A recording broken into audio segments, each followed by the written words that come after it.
Discussing today's topics from an African American perspective. This is Another View. Hi, everybody, and welcome to Another View. I'm Barbara Ham Lee. If you want a stark difference between baby boomers, Gen Xers, and millennials, just talk about the workplace. Baby boomers, while they realized that 30 years with the same company and a gold watch was not in the cards, they did tend to settle in and were actually pretty loyal to their employer.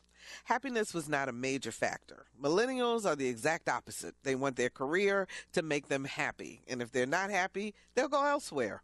Gen Xers fall somewhere in the middle, but the question is, how do you decide what career is your career? Joining us today on Another View is career expert Tamara Raymond, author of Careering. Hi, Tamara, how are you? Hi, Barbara. Thank you for having me. Oh, I am so glad that you're here today. So as we start this conversation, first of all, tell us the difference between a career and a job.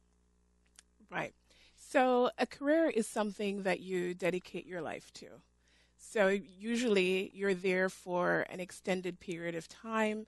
You invest a lot of your energy, money, and this is where you tend to build most of your skills. It's a goal, something you work towards and continue to develop yourself in. A job is something you do in the moment to pay the bills. To pay the bill. So some people have jobs and they aspire to their careers. Other people are able to come straight out of school or whatever into the career. But you wrote this book because you said that there are a lot of people, young people, as well as older folks who are finding themselves having to re-career, as we say, who really don't have a clue as to how to figure out what their career path should be. Absolutely. I took the road less traveled, trying to find my own career. I had a lot of questions in high school. What should my career look like? And then later on in life, I achieved what most would consider great success. Executive level job, very lucrative staffing company, doing very, very well. And then I left to pursue higher education because I just wasn't fulfilled. There was something missing that I couldn't quite put my finger on. So the money wasn't enough? No, the money wasn't enough. And I was quite comfortable where that was concerned. But there was just still that something missing that I couldn't quite identify. I wasn't fulfilled. And so now you're a millennial, yes. so you are coming at this from that perspective. Yep. I'm a baby boomer, so this would be an interesting conversation in terms of how we approach the workplace. But why was fulfillment so important to you? Because I spent a lot of time at work. I would occasionally, there were, a couple times I had to get up and be there at 2 a.m. Wow. I spent a lot of time at work and invested a lot of my energy and my skill set and everything into this position. And I didn't feel as if I was making the difference I wanted to make. And there was a lot of success in terms of, particular goals or targets that were met while I was there. But these were the company's goals or but targets, these were the company's not goals yours. or targets. They weren't mine. There was still something missing. My passion is making a difference for others. And I didn't feel I could do that on the one-on-one basis. That fulfills me the most. So today you own your own company. Yes. And tell us a little bit about what you're doing. Sure. My company, Innovative Management Consulting, works with individuals who are established in their career but want to grow and develop where they are, who are people who are changing careers, as well as I've started more an outreach branch now where we do work with young people to help them where they are, help them achieve their goals. Now, your book is called Careering, and it is so cute. I have to tell my audience, it's a little pocket-sized book, and it's the pocket guide to exploring your future career. Tell us how this works in terms of, if I were to just pick this book up and start to read it, what is the interactive part? What am I doing in order to gain those skills that I need in order to pick the career? Sure. You hit on something that was key for me in that it's not prescriptive, it's interactive. And what it does, it walks the reader through step-by-step different stages of the process, taking a look at what your interests are, what your values are. What would you like to get out of life? What is the difference you want to see made? And then from there, okay, well, how are ways that you can explore that? And it really encourages the reader to look at their individual circumstances and the opportunities they currently have. And from there to the next step, getting the job and going to the interview and what happens when you get the job. So you walked us through every step, but I noticed that you do have places where you really expect the reader to write. Yes. In here, and to write down their goals and to write down their passions. Yes. And so forth.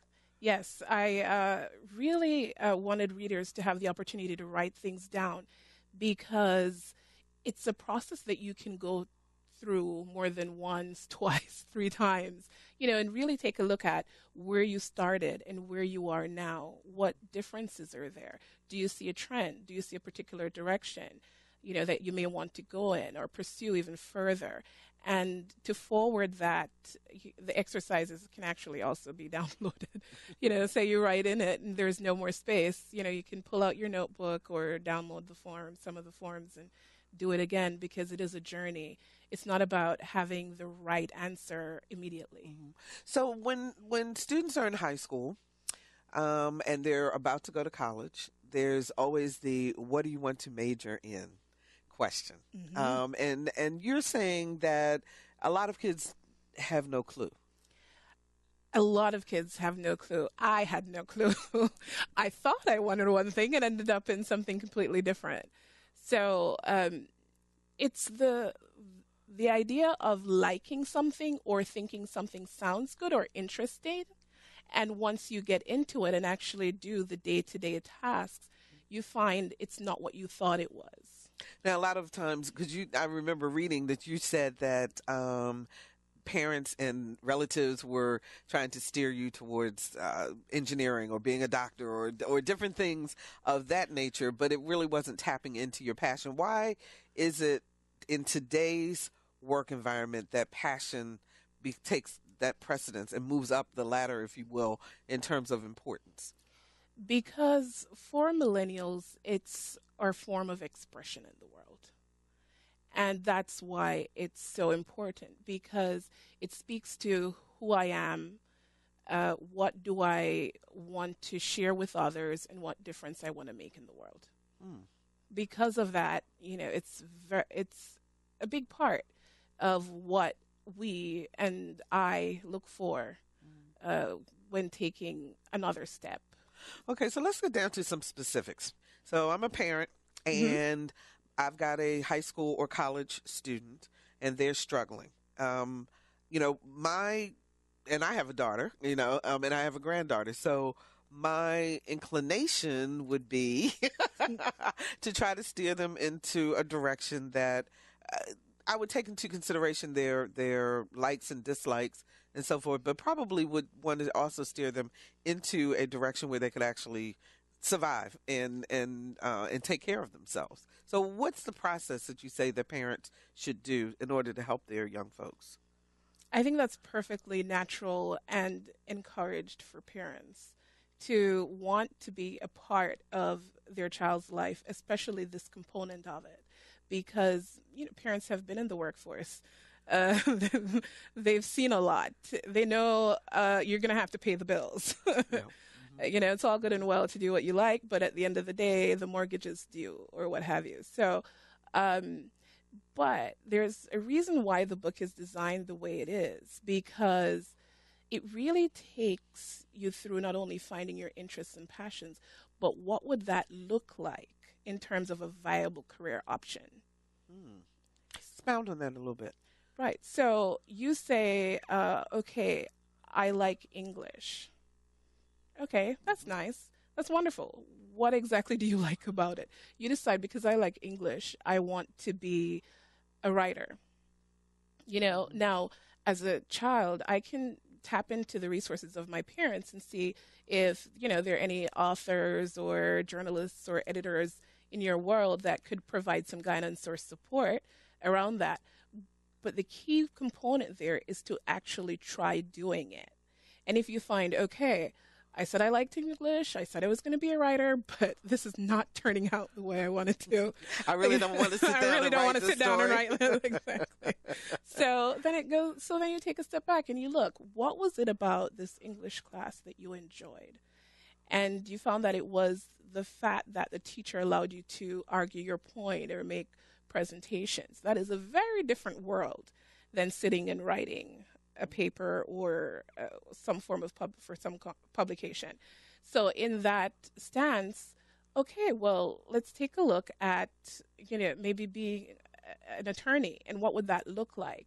And again, tap into your parents' resources and see if there's anybody there that you can interview, that you can possibly intern with, so you can actually see, touch, feel, and make an informed decision in a career where you can actually pay the bills. So translating it from interests and passions to something that is an actual viable career option. Lisa, our show producer, has 2 daughters who are both in college at this point. Is it okay when you're at that college age then to change your mind many times in terms of what your career, and in terms, you walk into the door thinking you want to do one thing and you turn to something else? And at one point, do you have to say, okay, I got to make a decision here? It is okay. And the key is the earlier the better. And that's one of the reasons the book starts from high school and early college, because the more time you have to try different things and explore different options, the more quickly, hopefully, you make a decision. Mm-hmm. And you are surrounded in college by professors, people in career services. You have a lot of support, and there are in many cases very active alumni networks that you can tap into. So it's really the perfect time to explore. It's just making use of your resources. And that's one of the things that the book guides you in doing. Identify your resources. So suppose you don't go to college. Can you still create a career for yourself? Absolutely. In fact, I may get some kickback for this, but it has been said, and I do believe that traditional college is not for everyone. Mm-hmm. There are people who are talented in many different areas. In fact, in my family, my father decided to go the alternate route. Instead of being an engineer, he decided to be an electrician. Also very different. So he took on a trade, and he absolutely loves it. And honestly, I could not see him in the context of an engineer. A very smart man. Mm-hmm. But finding his passion as opposed to what others may have decided for him. Absolutely. And he's made a very great success of it because of that. So when you're talking about taking advantage of the resources, what is one of the issues that maybe young people have in terms of making your career choice or figuring it out a priority? In many cases, I've found it's the uncertainty of where to begin. There's overwhelm, there's anxiety, there are certain expectations, that you might be trying to fulfill for your parents. You want to make them proud of you. There might be subjects you like and you don't like. So there are a lot of factors to take into consideration. Mm-hmm. And not having a guide that can be somewhat overwhelming. So if they're feeling overwhelmed and so forth, but you're encouraging them to take that, channel it, so that because it is really critical that they get this done. It is, because I've seen students in college for 6, 7, I've one recently 8 years. Now that's expensive. Right. So the earlier, the better. And just to get that it's okay to try different things, but there's a way to do that is efficient and costs less money. 440-2665 or 1-800-940-2240 are the numbers to call to join our conversation. We're talking about careering and what you need to do in order to be able to select the right career for you, whether you are brand new at it in terms of high school or college, Or if you are in the workplace and you're still not fulfilled and you want to do something else, call us now and get some advice on how you can start to make a change. 440-2665 or 1-800-940-2240. So if you're in the workplace and this whole idea again of happiness, explain what that means. What does that mean in terms of the workplace? Because there are always going to be some things that you don't want to do. So why is that so critical?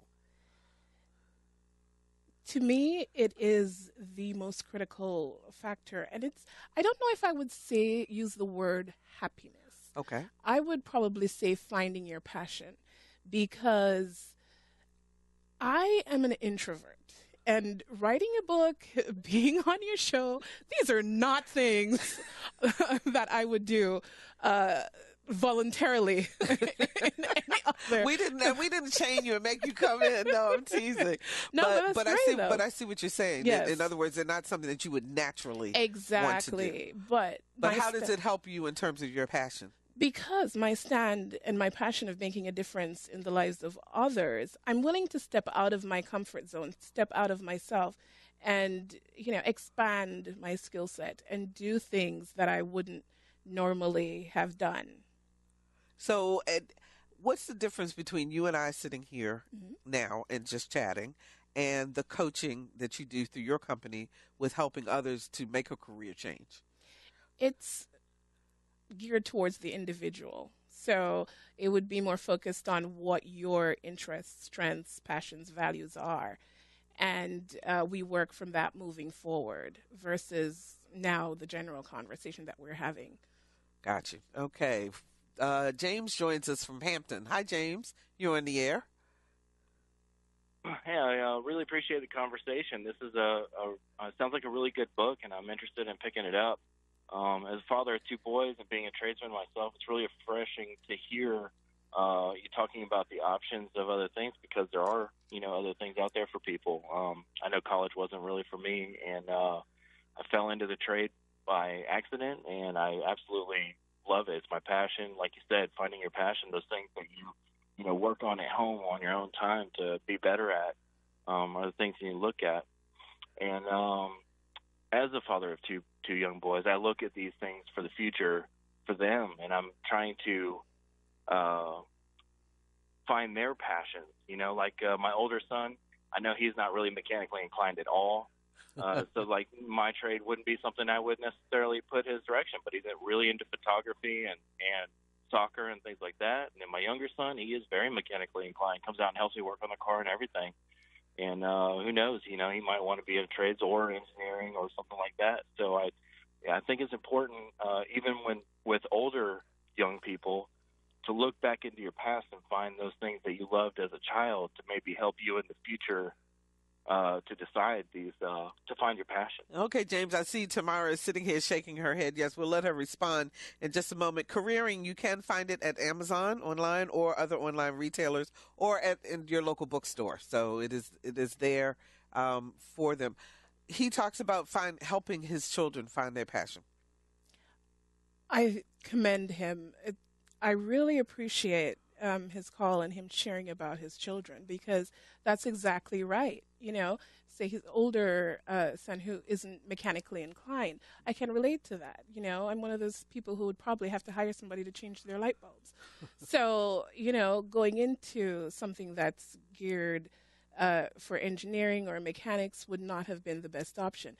But you said something that was very critical, looking at what they're good at and what they're interested in and fostering that. That is by far the best and most productive thing that you could do. So thank you for that. Okay, thank you. Stacy joins us from Chesapeake. Hi, Stacy. You're on the air. Hi, everyone. How's everyone doing? Doing good. Great. Hi. I do have a quick question. I'm a young adult. I went to college for my communication degree. I looked around for a year, and then I couldn't find anything, so I went to the apprenticeship program, which is basically me learning a trade. But at this point, I still haven't really found my passion, and so I was wondering if you have any advice for that.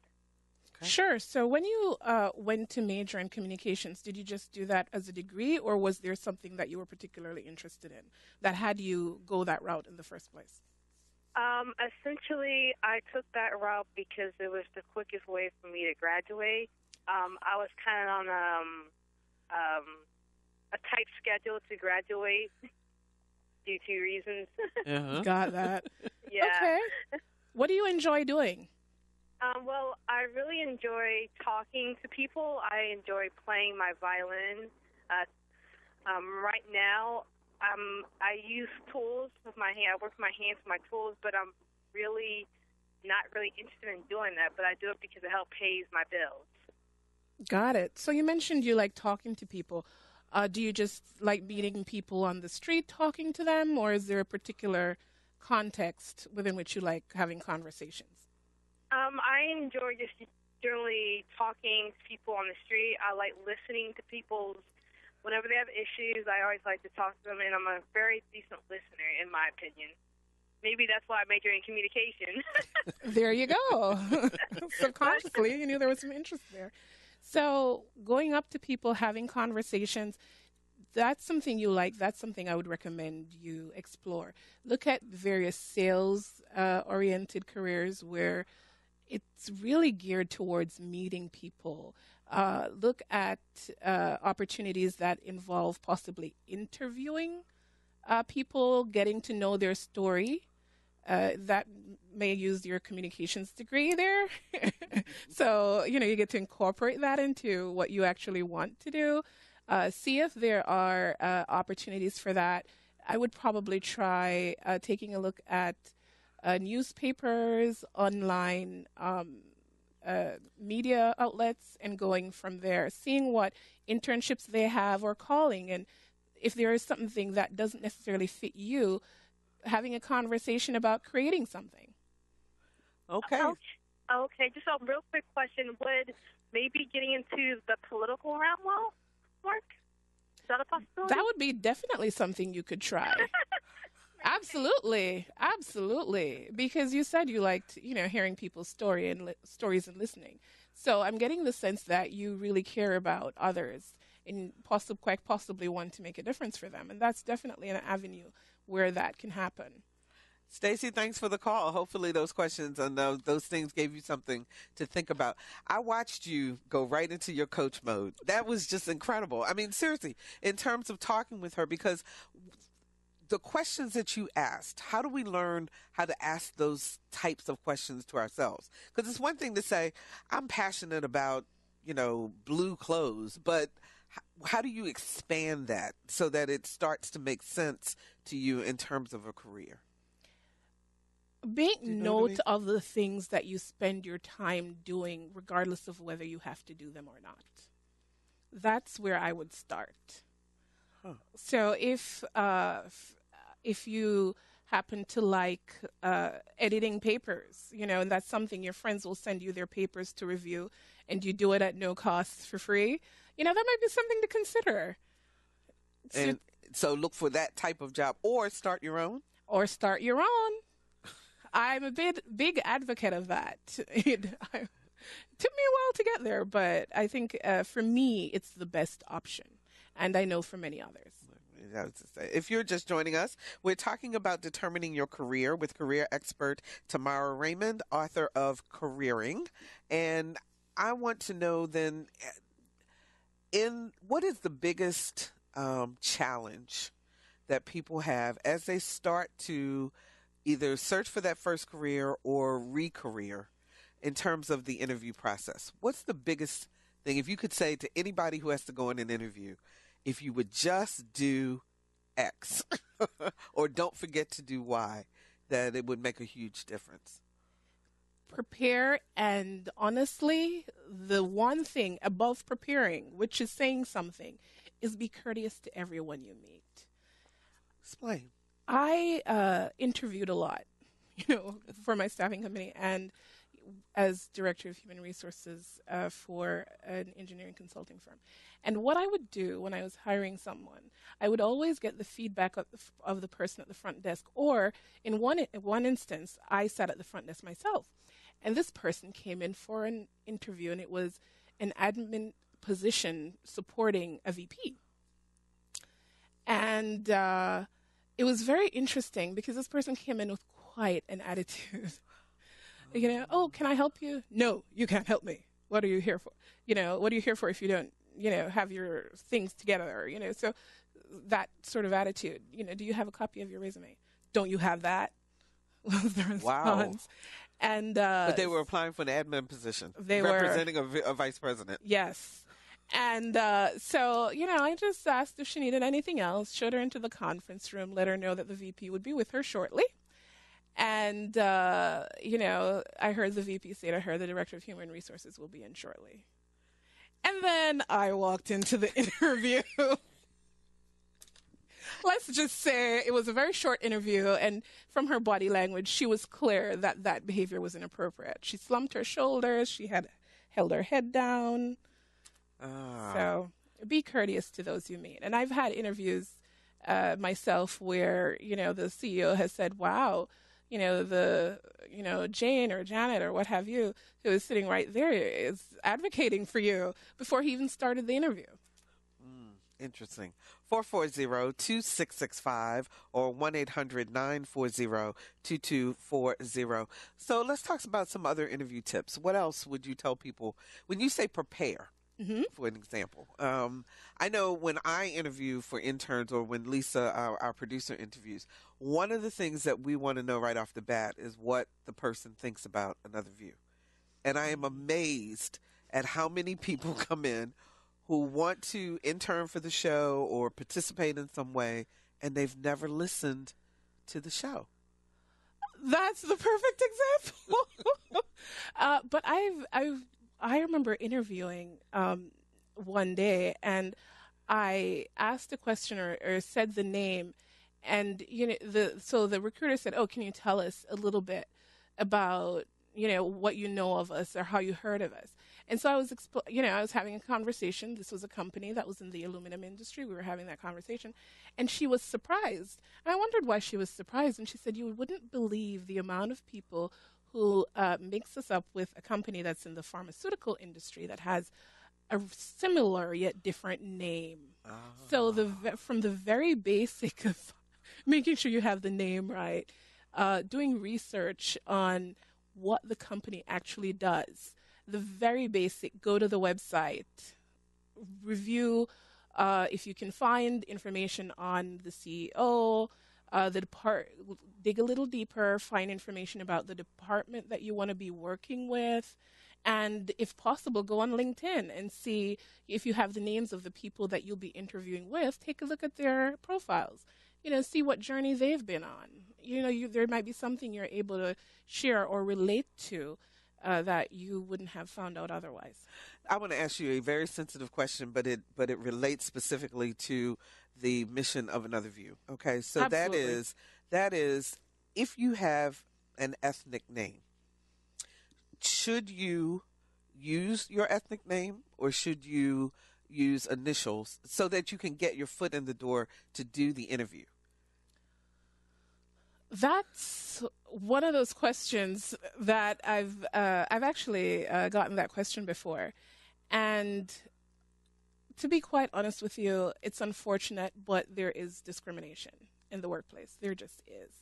And if you've been interviewing or you're having trouble, you're sending out your resume and no one's calling you back, then try using your initials and see what happens. I've actually had a role where they had my resume, they spoke to me on the phone, and then when I showed up, I'm clearly African American, I am overweight, and they looked at me, and one lady said to me, "I couldn't believe when I saw you, you were the person I interviewed. It just so happened that they had hired me sight unseen." Wow. And she actually said that to you? She said that to me. How did you react? What did you say to her?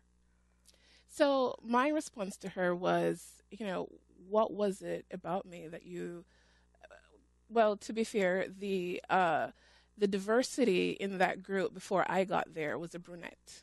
Ah, okay. So it was clear where that came from. So I had a conversation with her about, well, now that I am here And I had worked there for about a month or so by that time. By the time she'd felt comfortable enough to share that, I said, do you see a difference in the work that I do? And she said to me, you do a fabulous job. And I said, okay, and how would that impact your perspective moving forward? Mm-hmm. And she said, thank you for asking that question because I just got what I said. I get that. Absolutely. 440-2665 or 1-800-940-2240. Anna joins us from Seattle, as in Seattle, Washington? Yes. Oh my gosh. Are you streaming us live? Yes. I was just on my NPR thing and somehow I ended up here and I was like, oh my gosh, I really wanted to hear this.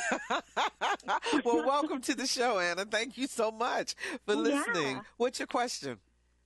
So I had a question. What if you have been pursuing something all your life and then you realize, okay, I think I need to change? How do you get motivated enough to kind of make that switch over to something else? Because you work so hard for so long, you're like, how do I just move on over? So the question is, because you've invested so much in that time, how do you make that switch? How do you switch careers at that point? Fantastic. Go ahead, That Tamara. is a wonderful question, Anna. And the process is pretty much the same. Looking at what it is that interests you now, if your values have changed, what they are. The key difference is to consider you spent years and quite possibly decades of your life developing certain skills. You have a lot of experience. Don't discount that. The thing to do is to have those skills translate to where you'd like to go. So I had one person, he was an accountant, but he did a lot of work with youth groups or in the community, and he decided he wanted to be the director of a community center. And on his resume, most of that experience focused on his accounting career. But by revamping that and highlighting all the experience he had with his youth groups while considering all the project management and management experience he had and the skills he developed through his career, he was able to land a job within a month or so. So just take the skills you have, incorporate your passion, and meld the two of them together. Anna, thank you so much for the call. Thank we really you. appreciate that. Thank you. 440-2665 or 1-800-940-2240 are the numbers to call to join our conversation. What questions do you have about the workplace, about careering, about changing careers? Tom joins us from Norfolk. Hi, Tom. You're on the air. Hi. How are you guys doing? We're doing great. I have a comment about, Barbara, your guest a moment ago talked about the use of ethnic names on resumes and applications. And wisely, I think, talked about how we all know discrimination still exists and perhaps trying to avoid an ethnic name in some cases might be the way to go. The other side of that argument, having done a lot of hiring myself, is, to truly be multicultural and push back against discrimination, I've been taught we must be intentional in our actions. So as a hiring person, I sometimes look for ethnic names so that I can be intentional in who I'm selecting to interview. I mean, all things being equal, education being equal and background being equal, I'm only going to interview so many people. And if somebody has an ethnic name, if I'm truly attempting to create a diverse workforce, I will intentionally interview someone who has that ethnic name. So I just thought I would provide that other side of that argument. Okay, Tom, thanks so much for the call. We appreciate that. Go ahead. Tamara, you want to react? I do appreciate Tom, and I commend him. Taking a look at what he shared, however, you'll see that, you either are if you're intentionally looking for diversity, that could also be construed in a not so pleasant light by others. And so what do you mean? Explain. Right. So I've in the past gotten pushback about, focusing or trying to hire a minority. Okay. To increase the diversity of the workforce. So there were people who felt slighted because you were looking because for I a was minority. looking for a minority. And it was just whoever showed up, right? Whoever was most qualified. But it would have been nice to have a larger selection in that area. And also, I was very curious to see if, what the candidates were like, how diverse a candidate set I could get to present. So I hear him, I commend him, and it's both sides of the coin. Yeah, I think the issue also, at least from what I hear from people who have trouble getting their foot in any door, who have a very ethnic name, that they think that might be a barrier to that. How about after the interview? Let's go back to some etiquette, some interview etiquette for a while here, because younger people in particular, are used to texting and Snapchat and all those other social media ways in terms of the way they speak, in terms of the way that they respond to things. Is the thank you note out the door? Is it should you make a call back in a week to say, hey, are you going to hire me? I mean, what should you do once the interview is over? Once the interview is over, I recommend sending a thank you note within 24 hours. The thank you letter is not dead. People tend to not notice sometimes when you do, but they sure notice when you don't. Wow. So it is critical to send that. Is email okay, or should it be email a personal is note? fine. Email is fine. Personal note is fine, as long as you send something. No texts, an email letter or a mail letter. I think works best. So if you're in an interview situation and the interviewer says, tell me something about yourself, what should you tell them and what shouldn't you tell them? This is a great question to prep for before you get to the interview. Yes, exactly. That's why I bring it up. And the thing to consider is, what is your experience and what role you're applying for? And how does your work, the history of your work experience to this point, lend itself to that role and is a benefit to the organization? And those are the things that you speak to. And that's a big thing, especially if you're trying to change a career. Yes. Like you were talking about the accountant who wanted to open or become a head of a community center. Being able to switch those words or to switch that experience into why it would matter in a new position. The big component there is to focus on your skill set, because skills, no matter what industry, no matter your job, can be very relevant depending on the position you're applying for. Those are the skills you focus on. And if you're changing careers, you've amassed a lot of skills and experience over the years. So not to discount that. And so, name some skills as opposed to experience or titles, so that people are clear of what you're talking about. So project management is a skill as opposed to project manager. And in the world of project management, you would explain what that means. I could have been a project manager in my current role, as a coach. How does that look like? How many people? I got a group of people together and created a structure around training and developing for new employees. So that's a skill set, project management, as opposed to a project manager, the title. Got you. Excuse me, 440-2665 or 1-800-940-2240. The resume. Mm-hmm. How many different forms of your resume should you have? I've heard different responses to this. I would say have one detailed resume. I nicknamed that the Beast. The Beast. Okay. I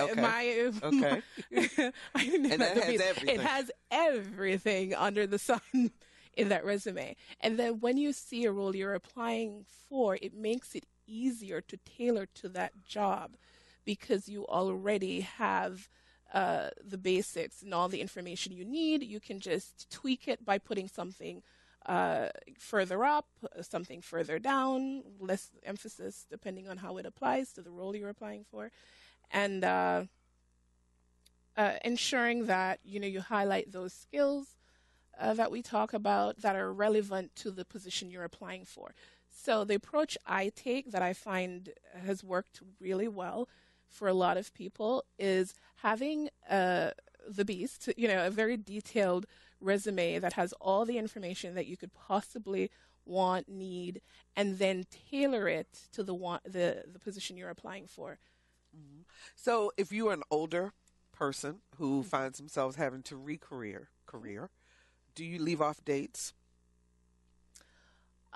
Well, the rule of thumb is in detail, you usually go back about 10 years. And after that, you can list positions without necessarily having to go into detail unless that role is relevant to the new position you're applying for. And so you could move that up. You can Yes, rearrange it you can rearrange so it, that actually. the key is having the most relevant information up top and ready to go. Exactly. 440-2665 or 1-800-940-2240. Nikki joins us from Virginia Beach. Hi, Nikki, you're on the air. Hi, question. I have a friend who is sending out lots and lots of resumes. She's qualified based on the KSIs and whatnot, but she's not getting any interviews, and the couple that she's getting turned down. So how do you go back to these individuals and say, can you please tell me why I didn't get the job? It's a great question. Thanks so much for the call. Vicki, go ahead. That is a great question. And what I've found that works in the past is I will, depending on, the information I have, say I have an email address, I will send an email to that person requesting feedback because, this was something I enjoy. It was the company I really wanted to work with. So I would love and appreciate any feedback you have so that next time I can work on that for next time. So usually sending an email would be good. And in her case, she may want to get a tad more aggressive. If she has a phone number, maybe start by calling the recruiter. If there was an initial recruiter that she spoke to, they sometimes will have a feedback from the various hiring managers or from the different people she spoke to as to why they made the decision that they made. So I would start there, and if she doesn't have the direct contact information for them, I would try contacting the hiring manager at that point. Okay, thank you. We've got a question from Facebook. Is the standard resume still one page, and how do you decide what to leave off? The standard resume is one page depending on your years of experience. If you are somebody with 10, 20 years of experience, it's perfectly okay to go to 2 pages or what you need. The important thing is making sure that you share the relevant information necessary as it relates to the job you're applying for. So if you're working in a job and you are, mid-career, you've got family, you've got a mortgage, you've got all this stuff, could you and should you try to exercise your passion maybe through a volunteer situation or some other way until you are either able to either lucratively move from one to the other or maybe even until you retire to find your passion? Or should you just go for it? Everybody's situation is different. And that's one of the things that I truly emphasize in the book and why it's written the way it is. Everybody's situation is unique. People's interests, people's personalities are different. And so if, say, you are someone who is mid-career, but you have, $2 million in the bank, then, it might not be a consideration. Right? But if you're someone who, you have responsibilities and you need to take that into consideration when you're making a decision. And so if that is you, then the route to take would be to do a bit more exploring, after hours or through volunteering or, interning or something that is that you can do after hours so it doesn't impact your family. At what point then, what if you were just absolutely miserable where you are? Yep. I guess I'm asking the question of what point do you just, that it becomes more peace of mind as opposed to that particular job? How do you make that decision? Well, How you make that decision is if you are so miserable that you are not as nice to your spouse or children that you would like to be, you find it hard to wake up in the morning, if you find yourself depressed because of your role. I went through that a bit. I had to go all the way to rock bottom before I was willing to consider that my route might not be traditional, and to explore that. Okay. Let's go to Gail in Hampton. Hi, Gail. You on the air? Hi. Thanks for taking my call. My son has a mild case of intellectual disability. He was in special ed during high school. Now that he's going out into the workplace, he doesn't want to take that stigma with him into the workplace. He feels he can make it, on his own. Should he be, I'm trying to help him best I can as far as his driver's license. Took him a while to get it, but he doesn't want that on his driver's license, and he doesn't want me to step in and speak for him. How do I help him? Or should he tell the interviewer, I have a mild case of intellectual disability, but he is a very hard worker. He's had a few jobs. I've helped him get a few, but he wants to do it on his own. But I know he needs a little help. That depends on the help he needs. If he's applying for a job that he can do without needing additional assistance, then that's fine. If he's applying for a job where the employer would have to make a few adjustments or considerations, then that would be something I would encourage him to disclose. Does that make sense to you, Gail? It helps. You're asking about should he put the disability on his resume, though? I mean, if he went through special, in terms of high school, he would just list the high school. He doesn't have to list what classes he was in or anything like that. Correct. Correct. We've done that, and if he had a few jobs, it may have one job he was let go because he very literal. You have to be literal, specific what you need from him, and when you tell him to do it, he's a hard worker. He'll break his back to get the job done. And he's not social disabled. He's just a mild case of intellectual disability. I mean, he can tell you the moon, stars, constellations, dinosaurs, but as far as maybe tying his shoe, he may have a problem. Right. And he loves gaming. He's into the gaming, and he doesn't want to go to college, doesn't want to go to a trade school. But, I mean, the gaming, he get the games from the store, not even reading the instructions. He's through the game within an hour or two. But as far as the math or reading and comprehending what he reads, it may be a little bit of a challenge. I wouldn't put that, as Barbara said, that he was in a special ed class in high school or anything like that. What I would focus on is the jobs that he's applying for. What are the requirements of the job? If it's something that's going to require him to tie his shoelace or do things like that, then that might be a conversation he might want to have with his employer. Other than that, if it's not going to have a major impact on his daily tasks, his job function, then I would not. They're not listed. Thanks, Gail, for the call. We appreciate it, and good luck to you. Martha joins us from Wakefield. Hi, you're on the air. Thank you very much. Would you speak to writing on your resume about your experiences in an active voice versus a passive voice? As you're writing your resume. I would write in an active voice. You always want to write in an active voice wherever and whenever possible. So whether it's a past experience Whether it's a past experience, a current experience, you did it, you have the experience, write in an active voice. It speaks more clearly, and most recruiters, I know when I'm recruiting, there's something about speaking in an active voice. It speaks to me more clearly. Okay. Thanks, Martha. We appreciate the call from Wakefield. So, attire. Let's see if we can tackle that in 2 minutes that we have left in the conversation. We still should dress Should we dress for the job, or should we dress conservatively until we get the job? Well, the answer is both, and here's why.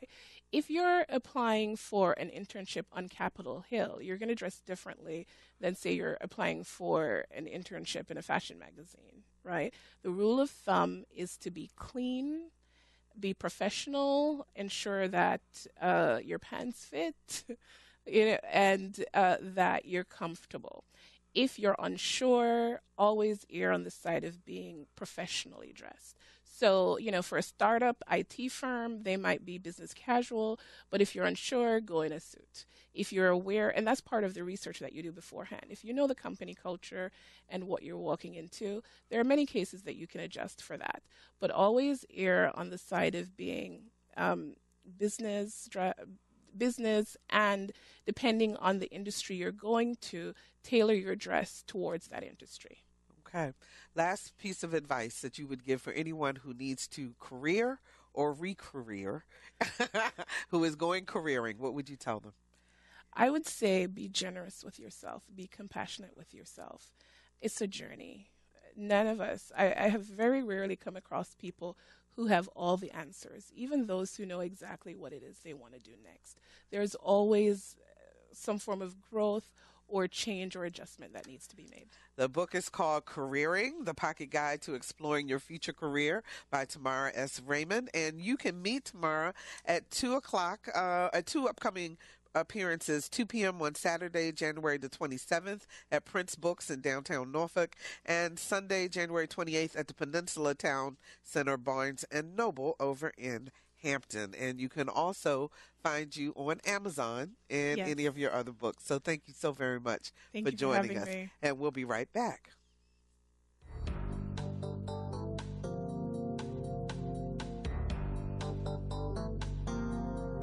Hi, this is Essie Patha-Murkerson from Law and Order. You are listening to Another View. And thank you so much for spending time with us today on Another View. If you'd like to hear this show again or share it with a friend, please visit our website, anotherviewradio.org, and download the podcast. And while you're there, sign up for our eView newsletter, a once-a-week reminder of upcoming shows. Next time on Another View, cardiologist Dr. Keith Newby with Another View on Health. We'll talk about the rising costs of prescription drugs. Our theme music was composed and performed by Jay Sennett. Lisa Godley is our show producer. Victor Bowen is our audio engineer, and Paris Bogle answered our phones. I'm Barbara Ham Lee. Thank you so very much for listening to Another View.